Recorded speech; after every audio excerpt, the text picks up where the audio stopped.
Hey y'all, welcome back to Right at the Wire. Well, as part of our daily stakes play, we're going to be looking at Friday's card and the SHipman handicap, and it's a pretty good race, so let's take a look at it. The SHipman handicap is a ungraded stakes for 3-year-olds and up, New York breds. Run on the dirt at a mile at Saratoga, and it's the 9th race. And if we look at the configuration, you got to note it comes out of a chute. So this is more of a turn and a half type of race. So horses can carry their speed a little longer, and horses to the inside, a little bit of an advantage. Number 1 is American Revolution, and his record speaks for itself. I mean, this is just an awesome horse. Won the Cigar Mile around 1 turn, so that configuration isn't a problem. Can rate or go to the lead, either one.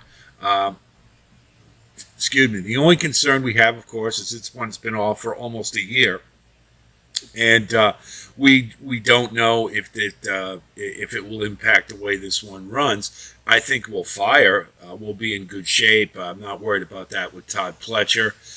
Just the question is whether or not he returns to form. He would not need his best race to win this. That's for sure.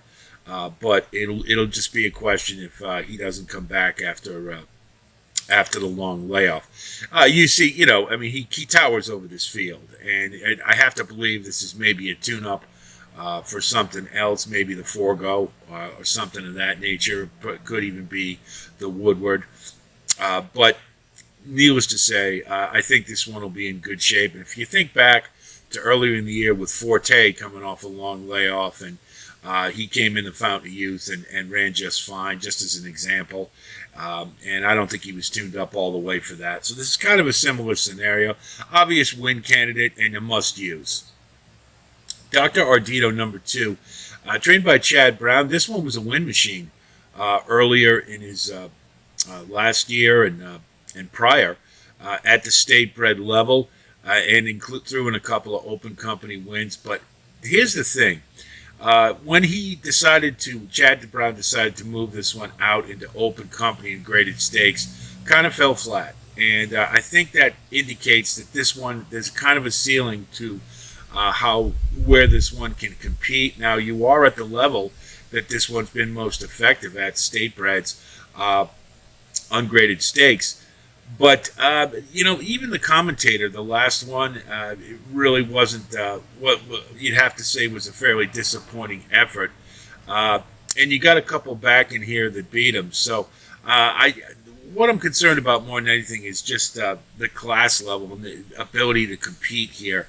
I'm just not sure this one can raise his game, and he would have to in this scenario. So it's Chad Brown, it's Saratoga, so, you're going to get a short price, and I don't necessarily think it's justified. So if I was going to use this one, it would be very advisedly. Lobster, number 3, we say that in New England, lobster. Really just isn't good enough, more than anything else. He'd have to raise his game tremendously to be competitive here. The form has not been the greatest. You do see an inkling that maybe this one's ready to come back a little bit in the last race. But that was at the Finger Lakes in an option 20, and seems to have, looks like won it pretty easily. And so I just don't think this one fits here, and I'm going to pass. Sundays with Sandy, number 4. Michelle Nevin's a good trainer, not having a good meet at Saratoga so far after a really nice Belmont meet, so that's not a big surprise. This one I think is a pretty good fit class-wise. But the running style is going to make things awful difficult. You've got a lot of other early speed in this race, including American Revolution is going to be sitting right off his throat latch. And I think it's going to be awful tough to wire this field. I think it's a perfect scenario for Sundays with Sandy, but I just don't think I think she's a little bit of a cut below. And so I would probably I would probably toss, but if you want to use that, you got to have a price, and it would be under at best. Bank It, number 5, is trained by Steve Asmussen. You got Joel Rosario aboard, and they click at 24%, so there's obviously some good intent here. This one won this race last year, so that he's a fit. However, I will say he won it with an 86. He seems to be improving. Uh, he's 7 years old, though, and that's kind of the issue more than anything else. Uh, if you want a 7 year old, getting them off the bench is certainly the best time to get them. And you see that ran a big race in the commentator to win it, and then to the bench. So I think the freshening is definitely going to help. I think this one's proven competitive at this class level, and I think is a logical use. I don't know if this one is a win candidate at 7 years old, but I think you have to use under for sure. Baris, number 6, is trained by Mike Maker, and has has been at the state bred stakes level lately. Hasn't really fired terribly well. And so obviously there might have been some issues there. Seems to have worked him out because he ran in an open company last time and got a nice race. And that was a pretty good field. Brew Pub and Winter's Lion are decent horses. So it wasn't a bad win, but I think the top end is a little lacking here. And I would certainly need a really big effort. If you consider the last was the third off the layoff, you're starting a new form cycle. So there's a couple of things working against this one. Should be trying to stay mid-pack, maybe trying to rate off the speed. But I think it's going to be a tall order, and I'm probably going to pass. Sheriff Bianco, number 7, is a really nice horse. You have to love horses like this. He's honest. He gives his all every time. He's been in the money 19 times out of 23. This isn't a problem running at the state bred level. There always seems to be somebody better. That's really my only issue with this horse. Linda Rice is having a great meet, and she's got Lascano aboard, who won a rider. Her barn's cooling off a little bit, but that's, not saying much. She's still at 28%. But I'm not sure that this one has the top end to win this, but I think you can be safe in using this one underneath. And an outside chance, if things break right, maybe, but probably underneath is a better bet. Whittington Park, number 8, trained by Jeremiah Engelhardt. He's having a kind of a weak Saratoga in a small sample, but this one has the right style to factor in this race, I think. You've got a lot of early speed, and I think this one will lay off of it and will come from the clouds with one big run, because that's what he does.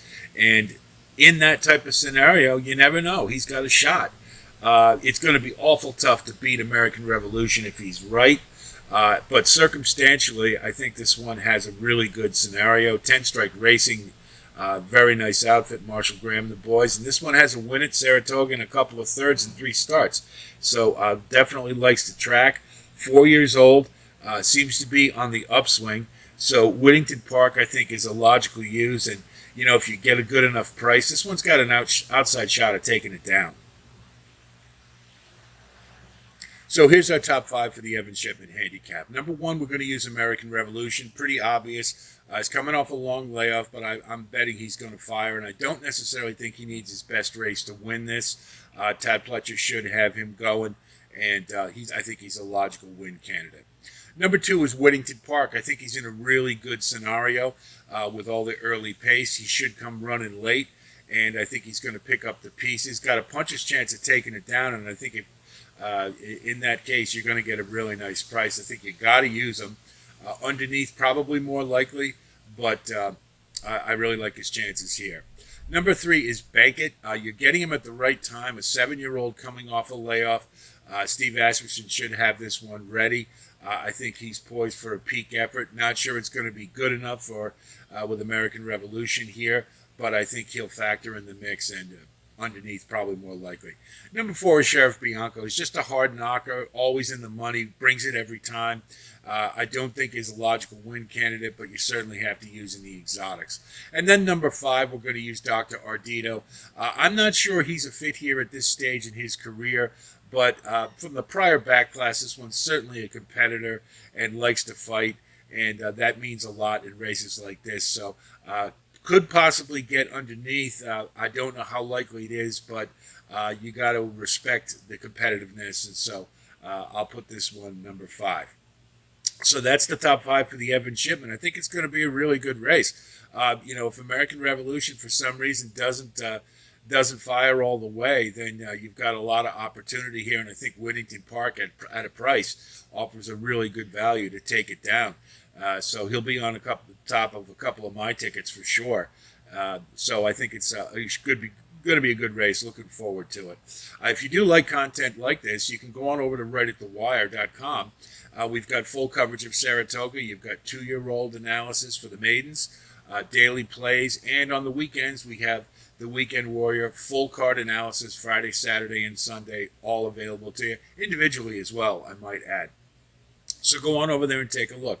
If you do like what you see here at the YouTube channel, of course, please like and subscribe. And thanks to all of you who have recently signed on. We appreciate it, and look forward to having you along the journey through the thoroughbred racing season.